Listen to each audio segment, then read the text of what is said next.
Olá, sejam todos bem-vindos. Estamos iniciando mais um encontro do nosso clube de leitura. Temos estudado o livro Da Cidade para o Campo, do Arthur White e do Edward Sutherland. Você que nos acompanha no YouTube, na descrição deste vídeo, vocês encontrarão ali o link de acesso ao grupo do WhatsApp, Grupo Adventistas no Campo. Se você quiser se juntar a essa comunidade virtual de mais de 700 integrantes, né, uma comunidade de apoio, de troca de informações, de anúncios, enfim, você encontrará de tudo um pouco ali envolvendo a vida no campo, na perspectiva adventista do sétimo dia. Caso você não seja adventista e tenha interesse, né, na vida no campo, quer ter contato aí com a nossa cosmovisão também, quer ter acesso a anúncios de terras, quer compartilhar os seus anúncios, você é bem-vindo, né? Basta respeitar as regras do grupo e qualquer pessoa é bem-vinda, então, no grupo, certo? Bem, temos comentado, por encontro, dois capítulos deste livrinho. Estamos avançando aí para metade do livro, aproximadamente. Hoje iremos comentar aí os capítulos 5 e 6, certo? Lembrando que este é um livro da Casa Publicadora Brasileira. No nosso grupo de WhatsApp, eu compartilhei o contato do WhatsApp da CPB, né? Para quem quiser fazer o pedido via WhatsApp. Mas vocês que nos acompanham pelo YouTube podem acessar aí o site da CPB e fazer a compra também pelo site, certo? É um material fantástico, recomendo a todos, né? Eu creio que aqueles que têm lido, aqueles que possuem esse livro, também concordam comigo. É um material muito bom e um livrinho barato, né? Vale a pena adquirir. Bem, capítulo 5: A escolha de um local para morar no campo. Né? Agora vamos entrar em assuntos assim mais técnicos, mais práticos ainda do que aqueles assuntos que já tratamos até então. E das pessoas que estão aqui hoje, né? Alguém gostaria já de comentar algo sobre esse capítulo? Já logo de cara aí, sobre essa parte inicial, algo que chamou a sua atenção.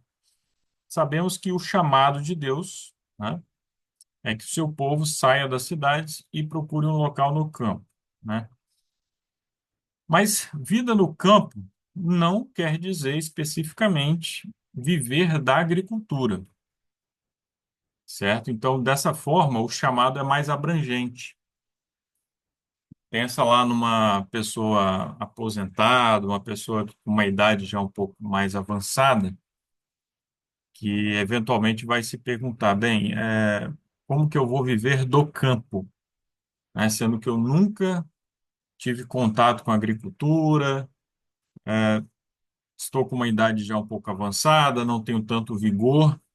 Saiba que é perfeitamente possível conciliar, né, esse chamado de vida no campo com as suas condições, porque você pode viver no campo sem necessariamente extrair a sua renda ali da agricultura, né? Então, essa é a primeira reflexão aí que a gente já lança.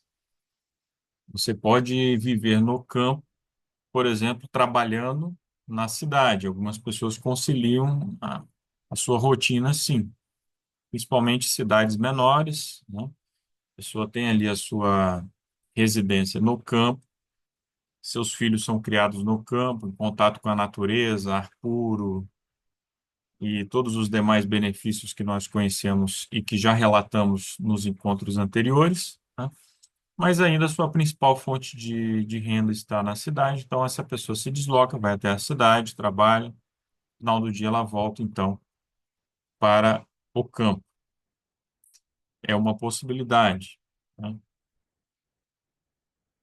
Quais outras possibilidades?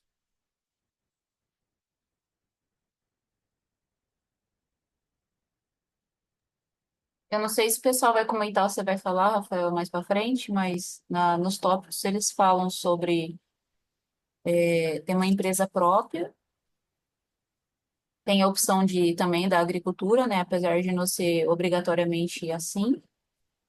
de, de ser só dessa maneira, né?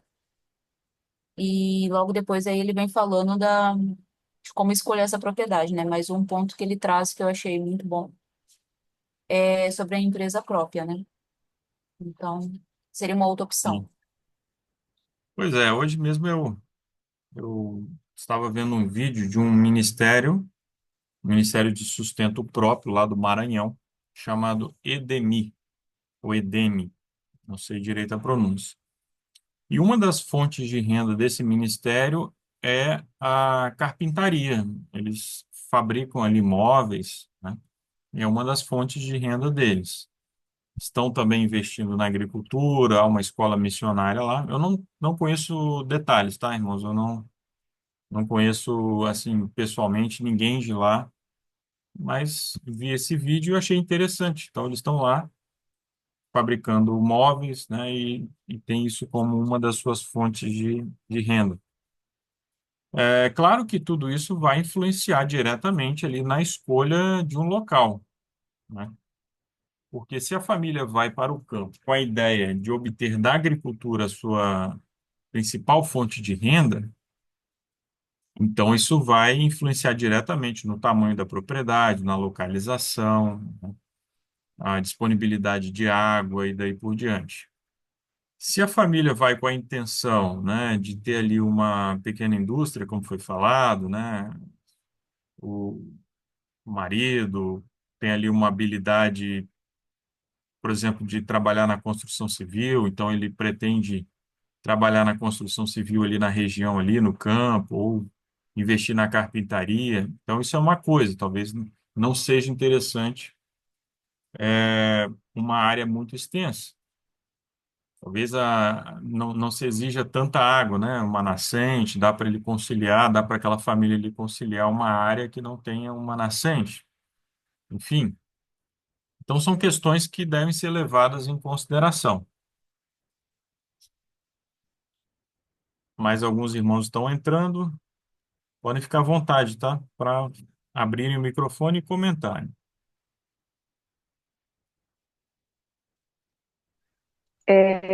Boa noite a todos.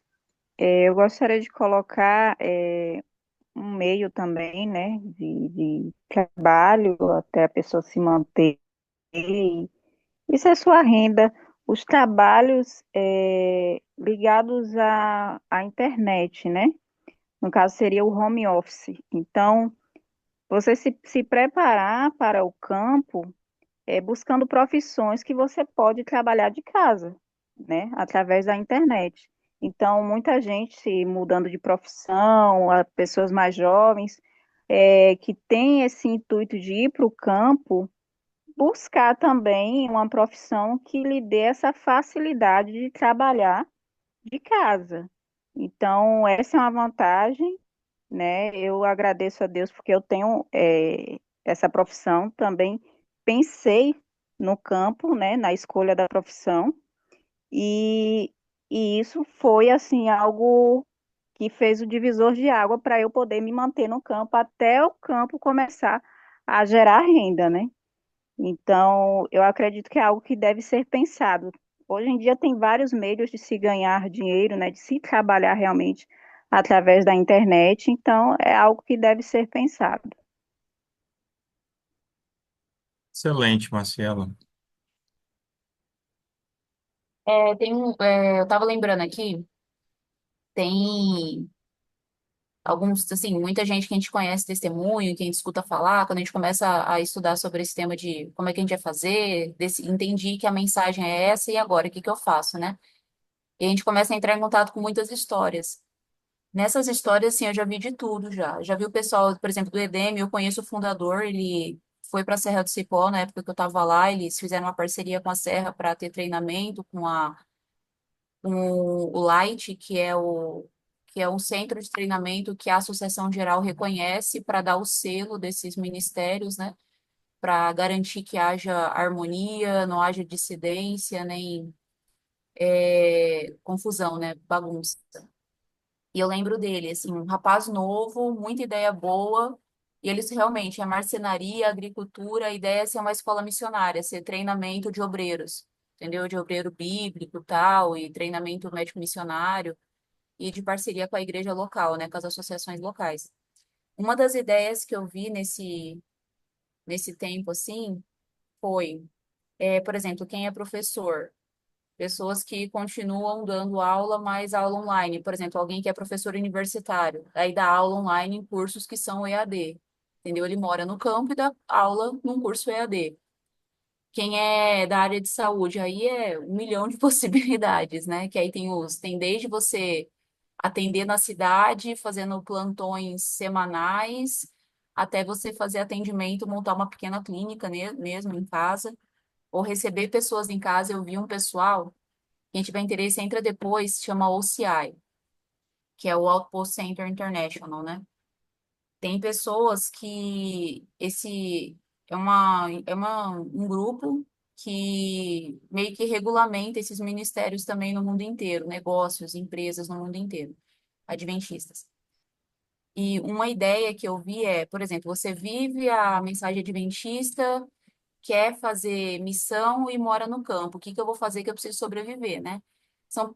Tem gente que recebe pessoas em casa para mostrar como é que é o estilo de vida adventista, ou seja, é uma espécie de turismo rural. E recebe não só pessoas adventistas, mas pessoas também que não são adventistas. Entendeu? Então, por exemplo, você vai para o campo, aí você tem uma estrutura na sua casa, como se fosse uma pensão, ou faz um chalé, algo do tipo, e você recebe pessoas ali para conviver com você. Aí você dá para essa pessoa a oportunidade de ela conhecer o que que é uma horta, fazer o culto de manhã com a sua família, depois ir para a igreja no sábado, cuidar dos animais, entende? Você vai ter tanto uma mão de obra, uma ajuda nesses dias, quer queira, quer não, e a pessoa vai ter a chance de estar conhecendo o que que é o estilo de vida do remanescente.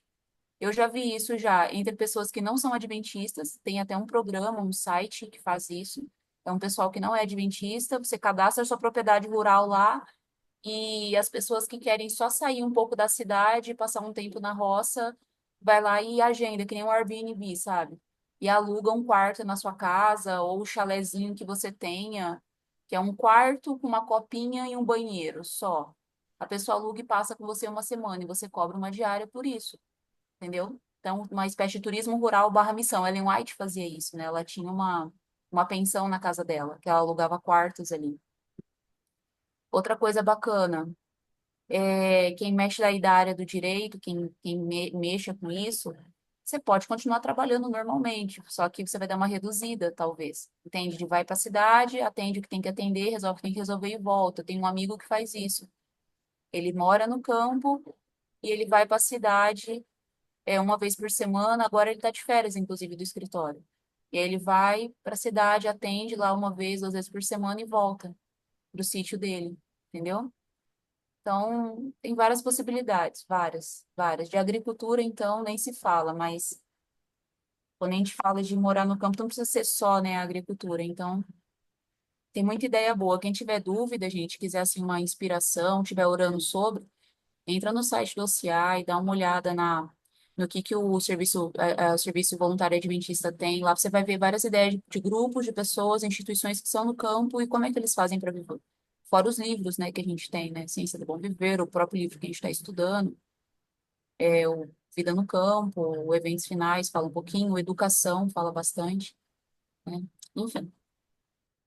Muito bem, isso mesmo. Agradeço aí. Bem, então, basicamente, o que deve ser considerado ao escolher um lugar para morar no campo? Primeiro ponto, localização em relação ao trabalho. O livro aqui sugere que a distância pode ser, a depender das condições da rodovia, né? Se é pavimentado ou não, e daí por diante, até 32 quilômetros do local de trabalho. Então, é possível ter a sua casa no campo e poder, assim, se deslocar para um trabalho na cidade, eventualmente. Ou ainda que você queira viver do campo, né, mas considerar que é importante ter um acesso razoável, pelo menos, à cidade, né, porque precisamos evangelizar as cidades, né, vivendo no campo e adquirir também, né, itens necessários na cidade, eventualmente ir para uma consulta médica, enfim. Então, levar em consideração essa localização aí em relação às cidades, né? Não é o momento ainda de nos isolarmos, nos escondermos, né?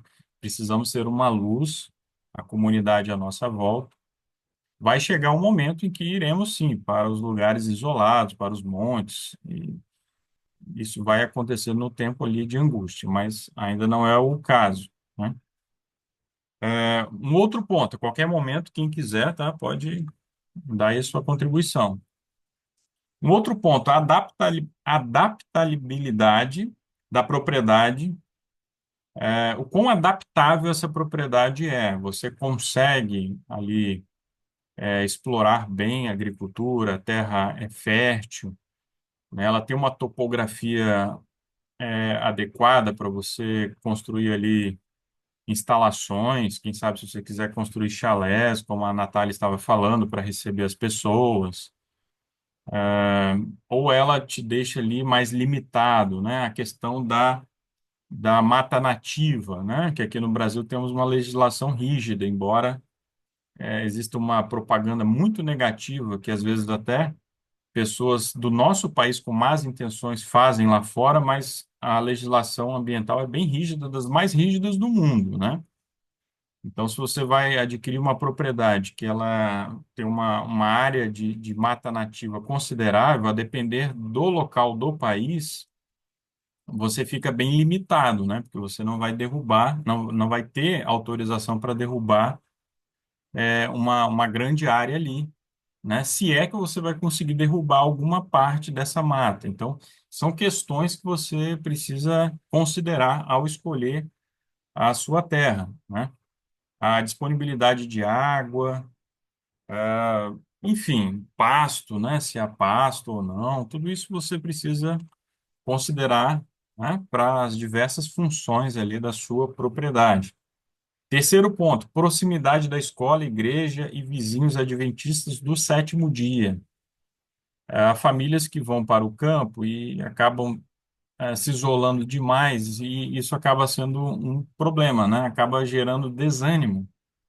As pessoas acabam até às vezes esfriando na fé, né? Porque ficam muito isoladas, às vezes não conseguem sucesso no trabalho de evangelização, no sentido de conversões, né?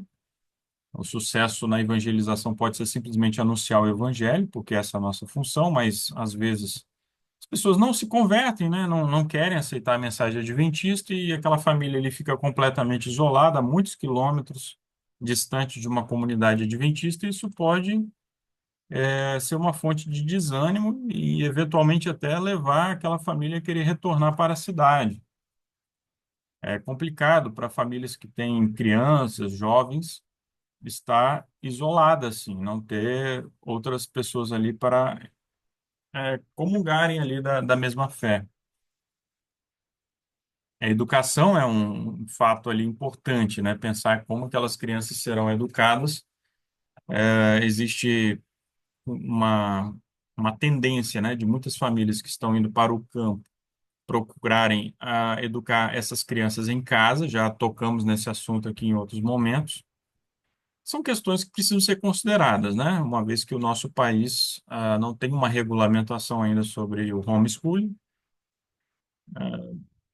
Se a família for denunciada, ela pode ser obrigada a ter que matricular essa criança em alguma escola. Se for uma escola pública, uma escola secular, isso pode ser ruim, pode ser problemático. Então, é importante levar essas questões em consideração, né? Tópico 4: aquisição de uma casa. É preferível que a família adquira a casa própria. Uma terra sem casa, ela será mais barata, né? Mas aí, quem vai adquirir uma terra assim precisa levar em consideração: você tem habilidade para construir a sua própria casa? Existe mão de obra disponível ali na região, ou isso é complicado ali na região que você está pretendendo adquirir essa terra, né? Existem outras possibilidades de moradia, containers, casas pré-fabricadas que o indivíduo compra e os trabalhadores vão lá e montam rapidamente. São questões que precisam ser consideradas. A própria Ellen White, né, durante os seus longos anos de trabalho, também tinha casa própria, né? Ela tinha essa preocupação em ter ali a casa própria, não ficar morando de aluguel, enfim. Nós estivemos no interior aí no final do ano passado e vimos lá irmãos que já adquiriram a sua terra, mas no momento estão morando de aluguel, mas estão se organizando para terem sua casa própria. Então a casa está em processo ali de construção, em breve irão para suas casas próprias. Então, muito importante essa questão. Tópico 5: documentação do imóvel regularizada. Isso volta e meia, nós voltamos a esse assunto lá no grupo, já tivemos uma agrônoma numa live comentando isso conosco, né?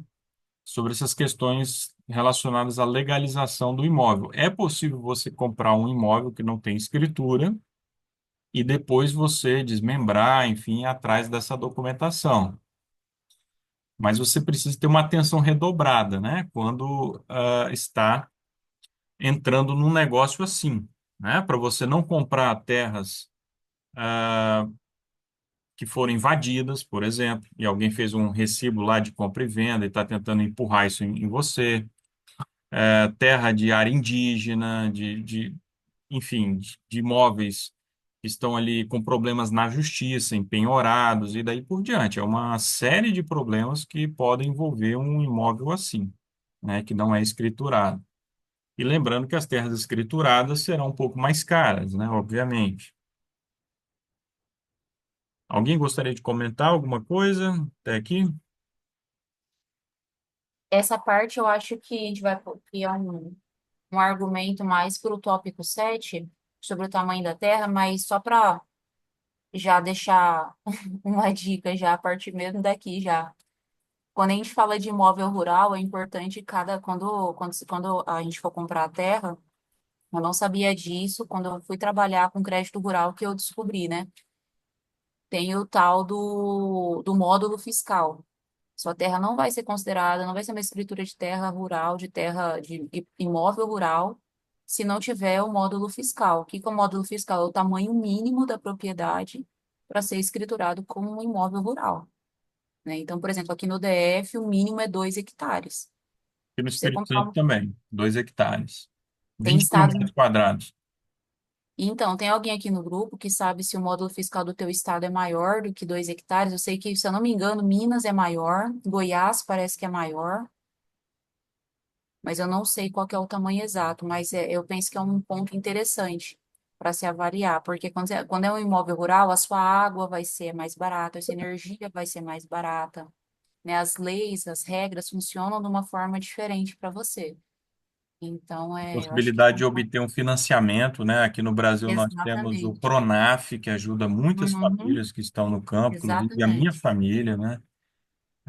Então, se o imóvel não é regularizado, se ele não tem escritura, você não vai conseguir um crédito mais barato, né? E, Para inclusive, capitalizar ali. quando a gente fala de crédito, por exemplo, quando você for, digamos que você queira, quando vai declarar imposto de renda, né? Tudo isso entra. Como que você vai declarar ali onde você mora, qual é a sua atividade, dependendo do que você está fazendo ali na terra, qual vai ser sua renda, de onde você vai declarar, entendeu? Só vai enquadrar como imóvel rural se tiver um módulo fiscal, e só vai ter esse módulo fiscal se tiver comprar tamanho certo. E na hora que a gente for, por exemplo, quem vai mexer com a agricultura mesmo, vai comprar os insumos. Tem o desconto que é para produtor rural. Esse desconto só vai vir se você tiver o registro de produtor rural, que só vai vir se você tiver a escritura, que só vai vir se você tiver o tamanho de terra mínimo, entendeu? Que não adianta ir para o campo e viver num quintalzinho que é como se estivesse na cidade ainda, entendeu? Eu Sim. sei que talvez aqui no capítulo vai falar mais sobre isso, mas eu sei que para muitos de nós, quando a gente fala de tamanho de terra, a gente pensa, eu cresci, por exemplo, eu cresci na cidade, minha família já tinha perdido as terras já. Então eu tô acostumada com quintal. Mas quando a gente vai para o campo, o Brasil, o tamanho que é o Brasil hoje, gente, 2 hectares não é nada. Não é nada, é uma terra muito pequena, tá bom? É muito pequena. Pequena para quê? comparado ao tamanho do nosso país, comparado ao potencial produtivo, comparado àquilo que é necessário para uma família ter privacidade, mesmo no campo, entendeu? Então, na hora de escolher também esse é um ponto assim que eu aconselharia, vai comprar, olha o tamanho para depois não ter arrependimento. Perfeito. Lembrando que terras, faixas de terras menores, muitas vezes estão em condomínios rurais, né? Que já comentamos várias vezes no grupo. Pode ser uma fonte de inúmeros outros problemas, né? As pessoas estarem ali muito próximas umas das outras. Isso acaba atraindo muitas pessoas que vão para o campo não com a ideia de ter uma vida no campo, mas passar fins de semana para lazer, e aí levam amigos, fazem bagunça, som alto. Tudo isso você precisa levar em consideração. Ó, a questão da horta da família, né? A importância, né, de ter ali um jardim, de ter uma horta, isso é muito ressaltado no espírito de profecia, certo? Então, vale a pena, né, ter isso em mente. Uma terra fértil, ter ali alguém por perto, se tiver, né, uma fonte de esterco, né, para você utilizar na sua horta. São questões que vale a pena ser consideradas. O tamanho da terra, né?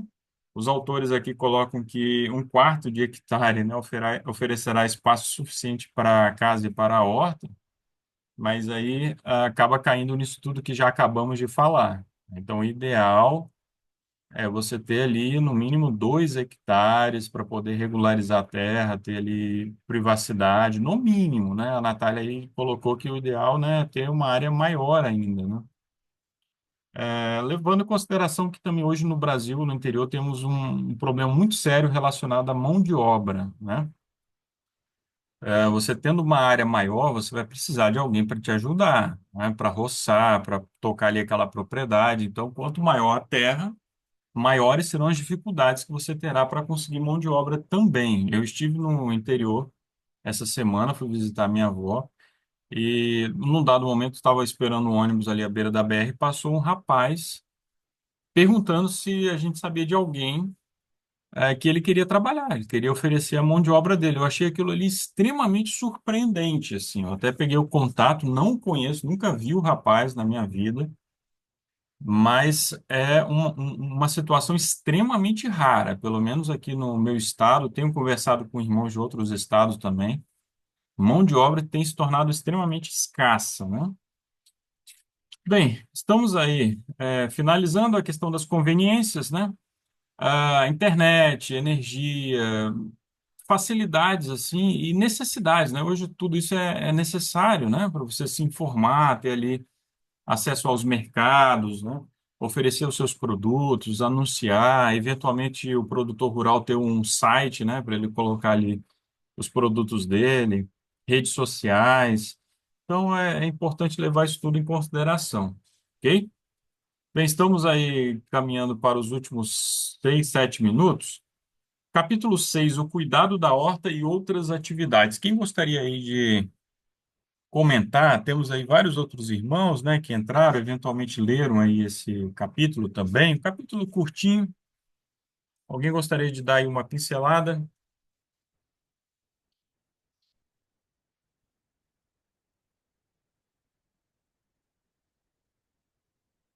Irmãos, seja lá qual for o seu contexto, como você vai para o campo, se você vai para o campo trabalhando ainda na cidade, enfim, é extremamente importante ter um contato com a terra, produzir ali alguma coisa, né? O Espírito de Profecia ressalta muito isso. Ter um pequeno pomar, uma horta, um jardim, né? Até para o aprimoramento do nosso caráter, para a formação do caráter das crianças, isso é fundamental. Sobre a horta familiar, temos muitas informações disponíveis, né, de como organizar uma horta, como tocar uma horta. Aqui no nosso grupo nós temos técnicos, né, temos agrônomos, pessoas aí que estão oferecendo esses serviços no grupo, inclusive. Quem está assistindo no YouTube, vale a pena entrar no grupo para ter acesso a esse tipo de profissional, né? Temos que adquirir o conhecimento e recorrer a pessoas que podem nos assessorar, né? Quem puder, inclusive, fazer um curso na área de horticultura, vale a pena, né? Vale muito a pena. Eu fiz um curso desses, né? Iniciei o curso técnico, não pude dar continuidade, mas iniciei um dos módulos que eu fiz foi justamente o de horticultura, um dos mais úteis, diga-se de passagem, né? Não é nada de outro mundo, né? Desenvolver ali uma horta, né? Você vai, com a prática, né? Você vai aprimorando ali o seu conhecimento e uma horta pode ser muito produtiva, né? Se você tiver ali acesso ao mercado próximo, né? Puder fazer uma feira, etc. Dependendo do item, da região onde você vive, né? Pode ser uma importante fonte de renda para a sua família, uma área não precisa ser muito extensa, né? Se tratando de horta, mas pelo menos para você ter ali alimentos ali para a sua própria família, né? Não depender de ir ao mercado para comprar ali uma cebolinha, uma cenoura e daí por diante, né? Alguns legumes. Implementos e maquinários, vale muito a pena, né? Uma roçadeira mecânica, né? Adianta muito serviço. Um microtrator, né? Que é um pouco mais caro, mas é um investimento também muito importante.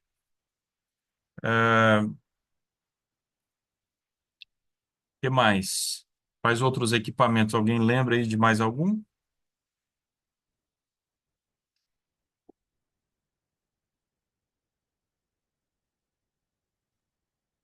Motosserra é indispensável. Motosserra, muito bem lembrado. Verdade. Olha, o último tópico, leite, ovos e mel. Ah, o mel, irmãos, é muito rentável, né?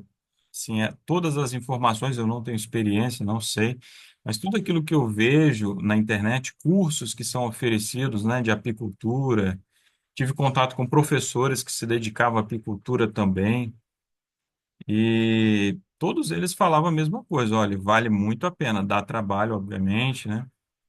Mas vale muito a pena. Tive um professor que se tornou exportador de mel, para vocês terem noção de como assim o negócio dele foi escalando assim de tal forma, né? Não é só o mel, né? Tem ali o própolis, a geleia real, né? E, enfim, alguém aí já investe na apicultura?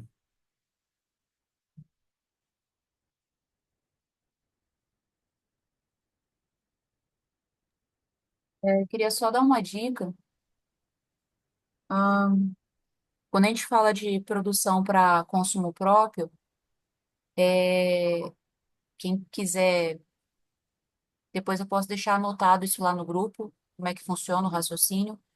Mas, assim, quem nunca mexeu, como é que você vai fazer na hora que você vai, comprou a terrinha, quero poder comer lá do meu quintal, mas o que que eu planto, quando eu planto, o que que eu planto, a hora, quanto que eu colho, quanto que eu preciso, qual que é a área que eu vou usar. Quem nunca mexeu, funciona assim, ó. Você vai fazer uma listinha do que você come na sua casa. Por exemplo, uma família de 3 pessoas. Quantos quilos de batata você come por mês? Quanto de cenoura? Quanto de berinjela, repolho, alface, todos os temperinhos. Quanto que você usa de cada coisa por mês? Inclusive arroz, feijão, macarrão, molho de tomate, é, o sal, se você consome açúcar, o mel, se você consome o mel, ovos, se você consome ovo, você coloca tudo que você usa, aquilo que é da terra, vamos falar daquilo que é da terra, a parte pecuária é um pouco diferente. Fez a listinha do quanto que você consome por mês na sua família, o total. Fez a lista, aí você vai fazer uma continha que funciona assim. Você vai pesquisar na internet quantos quilos de batata rende um pezinho de batata. Beleza, anota lá. Por exemplo, quando a gente fala de quiabo, um pé de quiabo tem potencial no ciclo completo dele para render 2 quilos de quiabo, até 2 quilos se ele for bem manejado, no ciclo Natália, completo dele. desculpa te Ó, interromper, mas é que a nossa transmissão vai cair, né? Então, quem tem dúvidas, a Natália continua à disposição lá no WhatsApp e a gente pode retomar Ah, esse beleza. ponto no próximo encontro. O próximo encontro serão os capítulos 7 e 8, tá certo? Beleza, Vivendo a vida beleza. da melhor maneira e as atrações do campo, né? Capítulo interessante também. Está aqui o livrinho. Muito obrigado pela companhia de vocês. Desculpa aí a interrupção, Natália. Sem problema, preocupa não. Beleza, então, até o próximo sábado. Nos vemos aqui.